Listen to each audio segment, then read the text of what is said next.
I was cutting into a small chocolate cake, the kind you get when you're celebrating alone, when the phone rang. It was my 58th birthday, and my Seattle kitchen felt too still, with just a single candle flickering and the faint buzz of the fridge. The call was from Emerald Shores Resort, a clerk's voice calm but direct. "Ma'am, the card was declined." I didn't react, not outwardly. I'd frozen it that morning, right after I checked my banking app and saw the charge, $250 for a weekend at a luxury resort I'd never stepped foot in. My son, Nathan, hadn't sent a text, hadn't called, hadn't even spared a thought for my birthday. But he'd used my card, punching in a PIN I never gave him. The cake sat there, its frosting softening as my disappointment hardened. I wasn't expecting a party or flowers. I'm not that kind of person. But I thought Nathan would at least pick up the phone. Instead, I got a bank alert, stark and unyielding, showing $250 spent on a suite with a view of the Pacific, the kind of place he'd call goals. I wasn't invited, but my money was. Wait, before we go any further, I got to ask, where are you watching from? Drop it in the comments and don't forget to subscribe. I opened Instagram, my hands moving on instinct, maybe to drown out the ache. There was Nathan, grinning in a resort hot tub with Seattle's skyline shimmering behind him. His caption read, "Living my best life." I scrolled down and my heart sank. A comment from someone I didn't know. "Mom's card still got you covered." Another one, all laughing emojis. "Bro, you're untouchable." I didn't cry, though the sting was sharp. The candle had burned to nothing, leaving a curl of smoke. Nathan hadn't just forgotten my birthday. He'd built a habit of taking what wasn't his. In the quiet of that moment, something shifted. Inside me, not anger, but a calm certainty. I grabbed my phone, opened the banking app, and stared at the freeze card button. This time I was done looking the other way. I've always been the kind of person who keeps things in order. My name's Helen, 58 years old, a freelance accountant living in a small house just outside Seattle, where the rain never seems to stop, but the coffee makes up for it. I've spent years balancing books for small businesses, my desk covered, in neatly labeled folders and a gray hardback notebook where I jot down everything. Budgets, grocery lists, even the occasional dream I don't want to forget. I'm not flashy, never have been. My wardrobe is mostly cardigans and sensible shoes, and I'd rather spend an evening with a good book than at a crowded party. But if you ask me what I've poured my heart into, it's Nathan, my only son. He's 30 now, and somehow he's both my pride and my puzzle. Nathan's a graphic designer, or at least that's what he calls himself, picking up freelance gigs when he feels like it. He lives downtown, in a studio apartment I helped pay the deposit for, with a view of the city he loves to show off on Instagram. He's got his father's charm, bright eyes, quick smile, the kind of laugh that makes you want to trust him. But he's also got a restlessness I've never known how to settle. Growing up, he was my shadow, taping crayon drawings to my fridge, begging for extra bedtime stories. I'd work late, crunching numbers, so I could afford his art classes, his summer camps, his first laptop. I thought I was building a foundation for him, something solid, but somewhere along the way, that foundation started to feel like a crutch. I've always shared what I had with Nathan. When he struggled after college, I covered his rent. When he said he needed a safety net, I added him to my credit card. For emergencies only, I told him, though I knew he'd stretch the definition. I didn't mind, not really. That's what mothers do, right? You give, even when it stings. But lately, the giving has felt one-sided. He didn't show up to the little party my co-workers threw when I finished an advanced accounting course last year. He forgot to call on Mother's Day, blaming a crazy deadline. And yet, he never forgot to use that card, the one I trusted him with, for things I'd never see. On my desk, there's a chipped ceramic mug he made in 5th grade, painted with lopsided stars. I still drink my coffee from it, though it leaks if I fill it too high. It's a reminder of the boy who used to run to me, arms wide, not the man who now texts only when he needs something. The last photo of us together, taken 3 years ago, at a waterfront cafe, sits in a frame I dust but rarely look at. I keep hoping he'll remember the promises he made, to visit more, to call, to be the son I raised. But hope, I'm learning, can be a heavy thing to carry alone. My 58th birthday wasn't supposed to feel like this. I'd bought a small chocolate cake, just enough for one, and set it on the kitchen table with a single candle. I wasn't expecting Nathan to drive across town with balloons or a gift-wrapped box, but I thought he'd call. Maybe a quick, happy, birthday, Mom, or even a text with one of those heart emojis he used so freely online. But the phone stayed silent, its screen blank as I waited, the candle burning lower with each passing minute. My co-worker, Linda, had dropped off a book on personal finance as a gift, its cover cheerful and practical, and I'd thanked her with a smile. But inside, I was counting the hours, hoping Nathan would remember. He didn't. I tried to distract myself, slicing into the cake, but the sweetness felt hollow. Then my phone pinged, not a message, but a bank alert. I opened the app, my fingers hesitant, and there it was. $250 charged to my card at Emerald Shores Resort, a luxury spot on the coast I'd only seen in ads. I hadn't been there, hadn't planned to go, but the charge was real, stamped with yesterday's date, my birthday. I stared at the screen, the numbers glaring back like a truth I'd been avoiding. Nathan had used my card, not for an emergency, but for a weekend getaway I wasn't invited to. I set the cake aside, untouched, and opened Instagram. His profile was public, always had been. The latest post was a photo of him lounging in a hot tub, the Pacific stretching out behind him, Seattle's skyline a faint glow in the distance.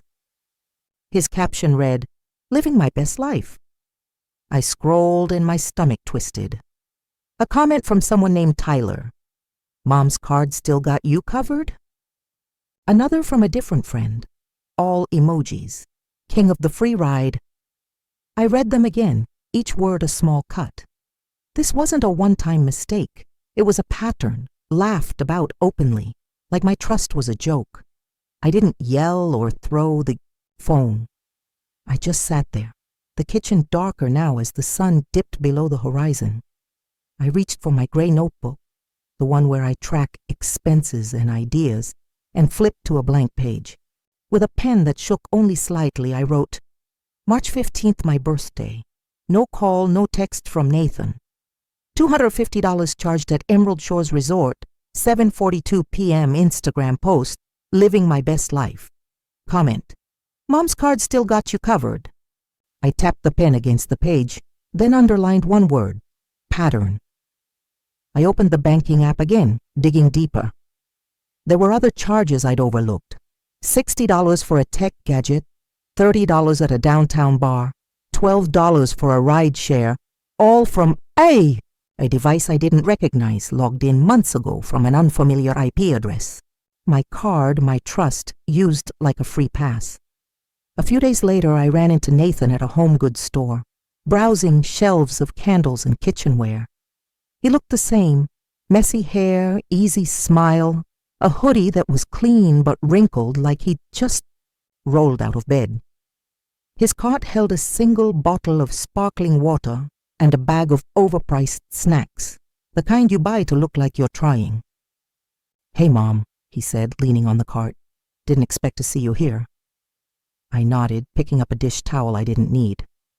"I live 10 minutes away," I said, my voice even. He laughed like it was a joke and asked how I'd been. His words quick, practiced. I didn't answer right away, just weighed the towel in my hand, feeling the weight of his casualness. "Things have been tight," he said, scratching his neck. "Rent, bills, you know how it is." I didn't nod, didn't offer the sympathy he was fishing for. "How about dinner this weekend?" he added, his tone warm like a gift. "My treat, just us." I looked at him, his eyes sliding past, mine to the shelves behind me. "Sure," I said, not committing, not refusing. "Text me the details." He grinned, pushing his cart toward the checkout, and I watched him go, the sparsity of his purchases feeling staged, like a prop in a play I was starting to understand. Back home, I opened my notebook again and wrote, March 18th, ran into Nathan, offered dinner, said money's tight, cart, water, snacks, deflection, not sincerity.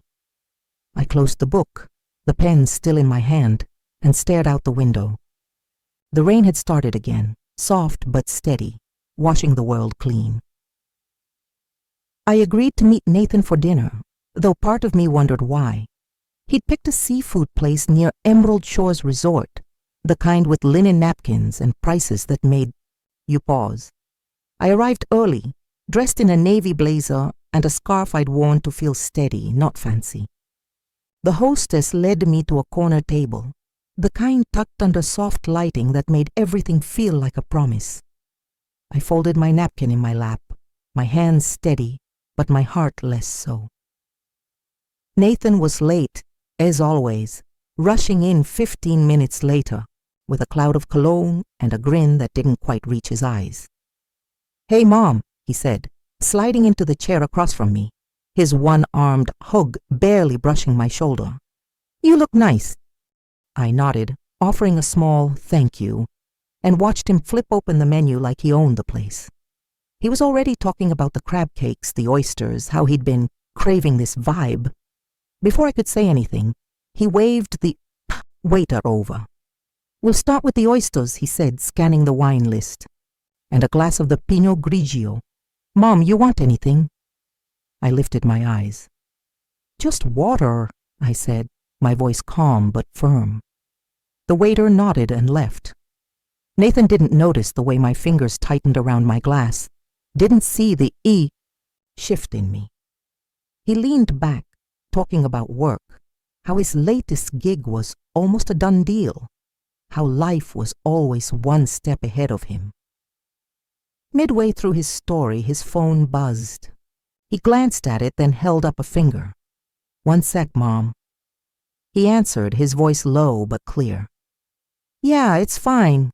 Just use the card from last time. Add another night." I froze, my water glass halfway to my lips.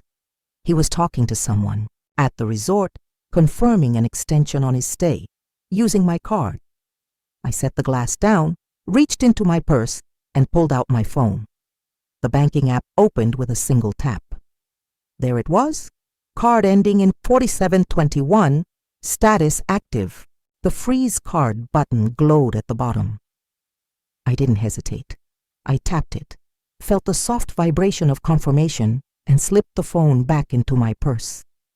Nathan hung up, oblivious, and went back to his oysters, tearing into the bread like nothing had changed. The waiter returned 20 minutes later, his smile polite but strained. "I'm sorry, sir," he said to Nathan. "The card was declined. It says it's been frozen."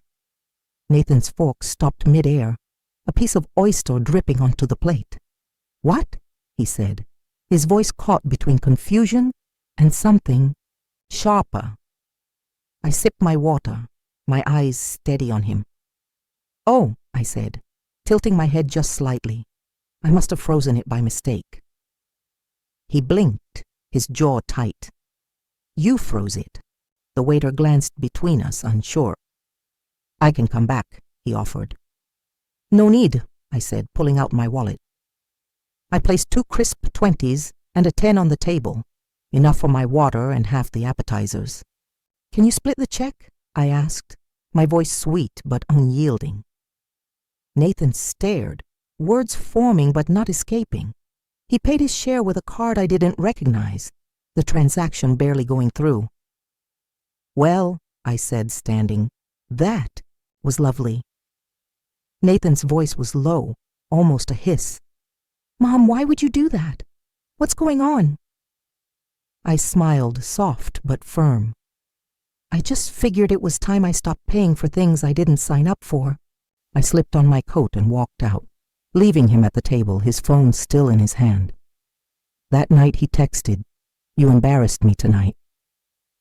I read it once, then set my phone down, the words heavy but not mine to carry. 3 days later, I was brewing tea when my phone buzzed with a bank notification, not a text. I opened the app, expecting another small charge, but this was different. A pop-up alert about a delinquent loan, $7,000, opened in my name with a forged signature. My heart thudded as I read the details. 18 months ago, Nathan listed as the authorized contact. He had asked for my social security number back then, saying it was for a business loan application. I'd trusted him, handed it over, never imagining this. The tea went cold in my mug.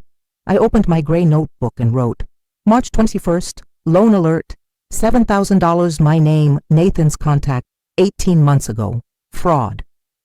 I underlined fraud twice, the pen pressing hard enough to dent the page. I didn't call him. I didn't cry.